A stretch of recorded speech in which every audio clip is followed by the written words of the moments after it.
Welcome to new perfect study centre. तर आज आपण DMERचे जे प्रिव्हियस इयर क्वेश्चन पेपर झालेले आहेत ते क्वेश्चन्स पेपर बघणार आहोत. तर यामध्ये मराठीचा जो भाग आहे त्याचे 15 क्वेश्चन्सचे पार्ट्स व्हिडिओ आपण पाहणार आहोत. तर 15 क्वेश्चन असणार आहेत जेणेकरून विद्यार्थ्यांना समजेल की पॅटर्न कशा प्रकारे येतो आणि प्रश्न कशा प्रकारे विचारण्यात येतात. तर DMER PIQ मराठी क्वेश्चन फर्स्ट, खंडाजगी म्हणजे आन्सर नंबर 4 कडाक्याचे भांडण. क्वेश्चन नंबर 2, वाक्प्रचाराचा वाक्यात उपयोग करा. हमरी तुमरीवर येणे. आन्सर नंबर 2, विशाल आणि सूरज हमरी तुमरीवर येताच अमोल घटनास्थळावरून निघून गेला.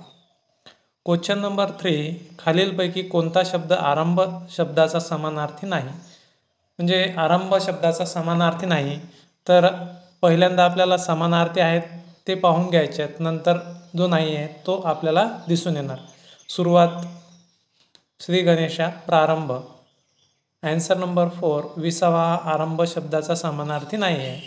क्वेश्चन नंबर 4, विरुद्धार्थी शब्दाची चुकीची जोडी ओळखा. आता विरुद्धार्थी शब्दाची चुकीची जोडी आपल्याला ओळखायची आहे. पहिले पॉझिटिव्ह पाहून घ्यायचे. दांभिक, प्रामाणिक, सुसंगत, विसंगत, उपस्थित, अनुपस्थित ह्या ज्या जोड्या आहेत ह्या पॉझिटिव्ह आहेत आणि निगेटिव्ह कोणते, ऐच्छिक, अव्यवहार्य. हे आपलं 2 नंबरचा आन्सर येणार आहे. क्वेश्चन नंबर 5, अलंकारिक शब्द व त्याचे अर्थ यांच्या योग्य जोड्या लावा. आता अलंकारिक शब्द दिलेले आहेत आणि त्याचे अर्थ दिलेले आहेत. हे TCS पॅटर्न नुसार आहे. त्याच्या जोड्या आपल्याला लावायच्या आहेत. अर्धचंद्र काढून टाकणे. गंडांतर 4 नंबर आहे. भीतीदायक संकट. मधाचे बोट. त्याच्यामध्ये एक खोटी आशा. हरिश्चंद्र सत्यवचनी माणूस. क्वेश्चन नंबर 6, खालीलपैकी कोणती कविता कुसुमाग्रजांची आहे. आता कुसुमाग्रजांची जी कविता आहे ते आपल्याला सांगायची आहे. कुसुमाग्रज हे एक कवी होते. त्यांचं संपूर्ण नाव वि. शिरवाडकर हे आहे. तर त्यांची जी कविता आहे ते आहे कणा. क्वेश्चन नंबर 7, माशी शिंकणे या वाक्प्रचाराचा अर्थ ओळखा. आन्सर नंबर 3, अडथळा येणे. क्वेश्चन नंबर 8, खालीलपैकी कोणता गट समानार्थी शब्दाचा नाही. आता समानार्थी शब्दाचे कोणकोणत्या ते पहिल्यांदा आपण पाहून घेऊ. स्त्री, ललना, वनिता स्त्रीसाठी वापरण्यात येतो. रजनी, यामिनी, निशा. नंतर कनक, सुवर्ण, हेम. तर कोणता नाही आहे समानार्थी, वनराज, कपी, कुंजर. क्वेश्चन नंबर 9, साहित्यिक आणि त्यांची टोपण नावे यांच्या जोड्या जुळवा. अ गट आणि ब गट. अ गटामध्ये साहित्यिक दिलेले आहेत आणि त्यांचे टोपण नावं आपल्याला शोधायचे आहेत. तर लोकहितवादी कोणाला म्हणतात, गोपाळ हरी देशमुख हे लोकहितवादी आहेत. कुसुमाग्रज, विष्णू वामन शिरवाडकर, केशवसूत. त्याच्यामध्ये आहे कृष्णाजी केशव दामले आणि बालकवी Trimbak Bapuji Thombare. Question number 10,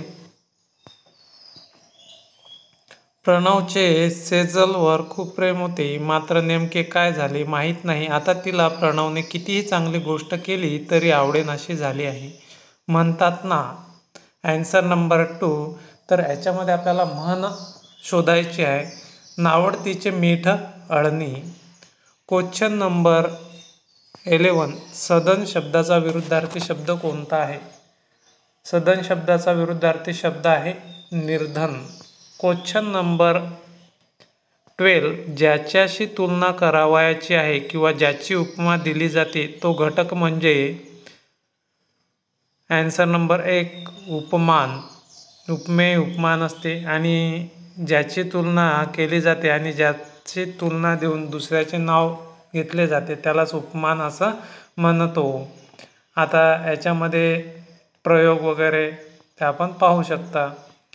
question number 13, खालील शब्दगटांना योग्य क्रमाने लावून अर्थपूर्ण वाक्य तयार करा.